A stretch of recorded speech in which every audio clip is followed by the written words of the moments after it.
আসসালামু আলাইকুম। আজকে আমরা গিয়ার সম্পর্কে কথা বলবো। আমরা এর আগে গিয়ার নিয়ে অনেকগুলো ভিডিও করেছি। তা আপনারা অনেকে অনেক ধরনের প্রশ্ন করে থাকেন। সেই বিষয়গুলোই আজকে আপনাদেরকে দেখানোর চেষ্টা করব। আমি চিন্তা করলাম যে প্রশ্নের উত্তর না দিয়ে সরাসরি আপনাদেরকে দেখাই, এটা সবথেকে ভালো হবে। তো এটা দেখেন, একটা কাটা গিয়ার। তো অনেকেই হয়তো ভাবে যে এই কাটা গিয়ার আসলে কিভাবে আহ এটা দিয়ে আসলে মানে গিয়ার ফেলতে হয়, এটা অনেকের ধারণা থাকতে হয়। তা আসলে দেখেন, মূলত অটো গাড়ির সিস্টেমটা হচ্ছে কি, আপনি যদি ব্রেক যদি আপনি চাপ না দেন তাহলে কিন্তু গিয়ার কিন্তু কখনো কিন্তু আসবে না। কিন্তু অটো গাড়ির সিস্টেম হচ্ছে যে ব্রেক চাপ দিলে গিয়ারটা আসবে, না হলে কখনোই গিয়ারটা আসবে না।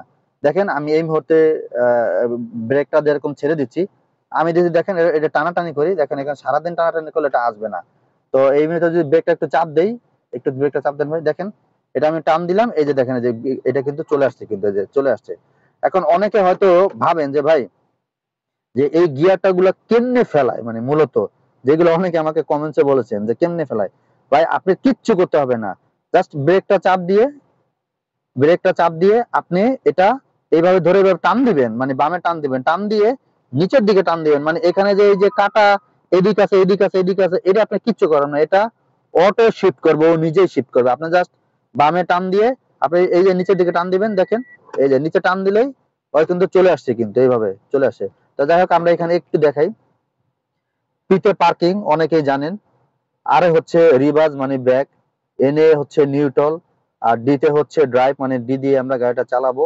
আর এস এর কাজ কি, এস নিয়ে আমি এটা নিয়ে অনেক ভিডিও করেছি। আমি আজকে আপনাদেরকে এই ভিডিওর মধ্যে আরেকটু বলে দেই।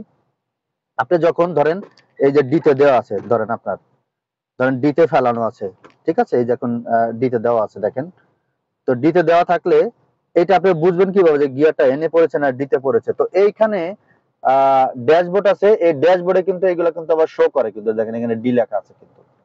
তো এই ক্ষেত্রে আপনারা ডি দিয়ে আপনি সারাদিন গাড়িটা চালাইলেও গাড়িটা বন্ধ হবে না। আপনারা যদি অনেক সময় ডি দিয়ে গাড়ি চালান, এরপর যদি গাড়িটা হঠাৎ করে বন্ধ হয়, তাহলে মনে করবেন যে গাড়িতে মনে হচ্ছে কোনো প্রবলেম আছে।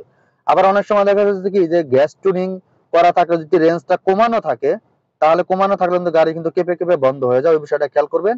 আর যদি আপনার টিউনিং যদি ঠিক থাকে, তাহলে আপনার গাড়িটা বন্ধ হবে না। এখন হয়তো অনেকে প্রশ্ন করতে পারেন যে ভাই, আমার গাড়িটা টিউনিং ঠিক আছে কিনা এটা আমি কিভাবে বুঝবো? তো এটা বোঝার জন্য দেখেন, এখানে হচ্ছে আরপিএম এর কিন্তু কাটা আছে, কিন্তু দেখেন যে এখানে। তো আপনার মূলত হচ্ছে এটা হচ্ছে 1000। আপনারা সব সময় যেখান থেকে টিউনিং করাবেন বা গাড়িটা যেখান থেকেই আপনি ইয়া করবেন, আহ এখানে হচ্ছে আরপিএমটা 1000-এ রাখবেন। 1000-এ রাখার পরে আপনার গাড়িটা একদম পারফেক্ট থাকবে। আর 1000 যখন রাখবেন, তখন কিন্তু মিস্ত্রি অনেক সময় অনেক বোকা ধরনের মিস্ত্রি হয়, অনেক নিজেও বুঝে না, করে দেয়। আপনারা কিন্তু এসিটা ছেড়ে, যেমন এই গাড়িটা কিন্তু এসিটা এখন কিন্তু ছাড়া আছে, আপনারা এসিটা ফুল বাড়িয়ে নিয়ে এরপরে হচ্ছে আপনারা এই আরপিএমটা যে ঠিক রাখবেন, 1000-এ রাখবেন, তাহলে আপনার এটা পারফেক্ট ভাবে চলবে, এটা বন্ধ হবে না। তা যাই হোক, যেটা বলতেছিলাম যে এস এর এই এস এর কাজটা কি, দেখেন এখন যখন আপনি ডিতে যখন আপনি নিবেন, যখন ডিতে নেওয়ার পরে আহ এই যে গাড়িটা সারাদিন চলবে, বন্ধ হবে না। এরপরে এই এস এ কি করবেন, ধরেন হঠাৎ করে আপনি যে কোনো হাইওয়েতে গিয়েছেন, হঠাৎ করে হাইওয়েতে যাওয়ার পরে আপনার সামনে যে কোনো ধরনের একটা ট্রাক চলে আসছে।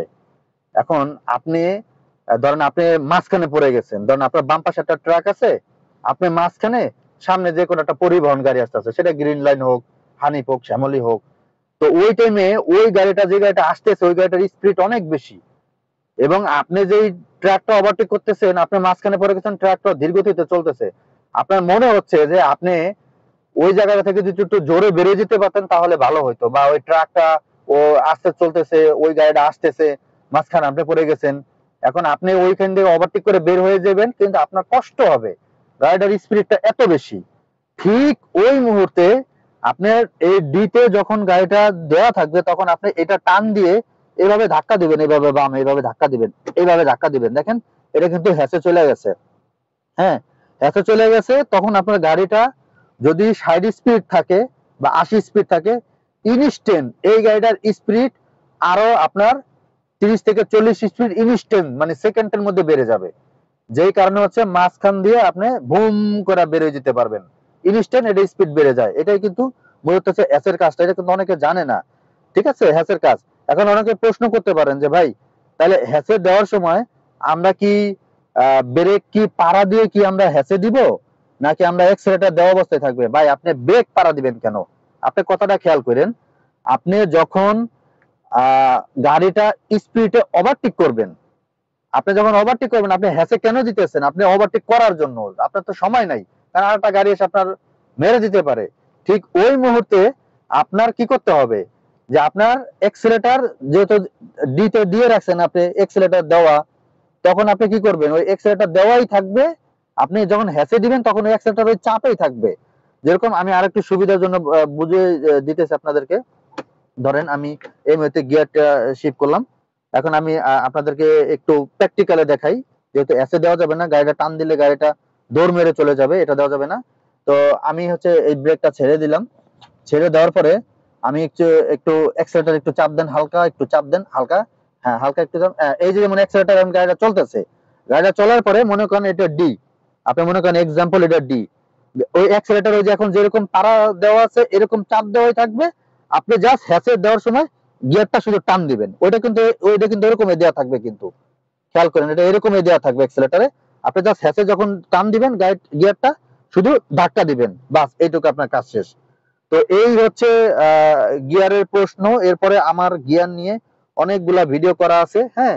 তো ইনশাল্লাহ আপনারা যারা গিয়ার সম্পর্কে জানতে চান বা যারা না বুঝেন, যদি আপনাদের কোনো কমেন্টস থেকে থাকে তাহলে আপনারা অবশ্যই আমাকে কমেন্টস করে জানাবেন। এই ভিডিওটা শেয়ার করে দিবেন, কারণ আপনি একটি শেয়ার করলে হাজার হাজার মানুষ ভিডিওটা দেখতে পারবে এবং তাদের অনেক উপকৃত হবে। যারা এই মুহূর্তে ভিডিওটি ফেসবুক পেজ থেকে দেখছেন, পেজটি ফলো দিয়ে লাইক দিয়ে শেয়ার করে দিবেন। আর এই মুহূর্তে যারা ইউটিউবে দেখতেছেন অবশ্যই চ্যানেলটি সাবস্ক্রাইব করে পাশে থাকা বেল আইকনটি অবশ্যই ক্লিক করে দিবেন। আর যারা ড্রাইভিং শিখতে চাচ্ছেন অবশ্যই আমাদের সাথে যোগাযোগ করবেন, ভিডিও স্ক্রিনে দেওয়া নাম্বারে কল করবেন বা ভিডিও ডেসক্রিপশনে নাম্বার দেওয়া কল করবেন। কল করার সময় সকাল 10টা থেকে রাত 10টা পর্যন্ত। আপনি যদি ড্রাইভিংটা যদি পারফেক্ট ভাবে শিখতে চান তাহলে আমাদের কাছে চলে আসতে পারবেন। বাংলাদেশের যে কোনো জেলা থেকে এসে আপনি ড্রাইভিং শিখতে পারবেন। ড্রাইভিং কোর্স ফি 8,000 টাকা, আর আমাদের সিট ভাড়া হচ্ছে 2,000 টাকা। তো অনেকেই ড্রাইভিং শেখায়, অনেকেই ভিডিও করে ছেড়ে দেয়, এরপরে হচ্ছে ড্রাইভিং শিখতে পারে না। অনেকে বলে ভাই এক জায়গায় দুই জায়গায় শিখেছি, ভাই ভিডিও করে ছেড়ে দিলেও বললো যে এই কয় টাকা দিয়ে শিখাই দিব, এরপর আপনি কিন্তু শিখতে পারবেন না। আপনি নিজের বুঝতে হবে যে আপনি কোন জায়গায় শিখতে পারবেন কোন জায়গায় শিখতে পারবেন না, এটা আপনার নিজের বুঝতে হবে। কেন বুঝতে হবে? আপনি একটা জিনিস চিন্তা করে দেখেন, আপনার যাকে ভালো লাগবে আপনার মনে হয় যে না এর কাছে শিখতে পারবেন, কারণ অনেকের বুঝানোর ধরনের ক্ষমতা কিন্তু একরকম থাকে না। অনেকে আছে ড্রাইভিং শিখায় কিন্তু শিখাইতে পারে না ভালো করে, হ্যাঁ। তো এখন আপনি কোন জায়গায় শিখবেন না শিখবেন, কার ভিডিও ভালো লাগে না না লাগে এটা নিয়ে কিন্তু বোঝার কিন্তু অনেক কিছু আছে, কিন্তু এটা আপনার বুঝতে হবে নিজে থেকে। আপনি কম টাকায় পাইছেন, একজনে বলে যে 8,000 টাকা, আপনি বলছেন যে 6,000 টাকায় শিখাই যাবে, আপনি চলে আসেন দৌড়ে, এরপর 3-4 বার শিখে আপনি গাড়ি চালাতে পারেন না। তো যাই হোক, আশা করি বুঝতে পেরেছেন। এই ভিডিওটা অবশ্যই আপনারা একটু শেয়ার করে দিবেন। ড্রাইভিং শিখলে কল করবেন। তো সবাইকে ধন্যবাদ, দেখা হবে নতুন কোনো ভিডিওতে। আল্লাহ হাফেজ।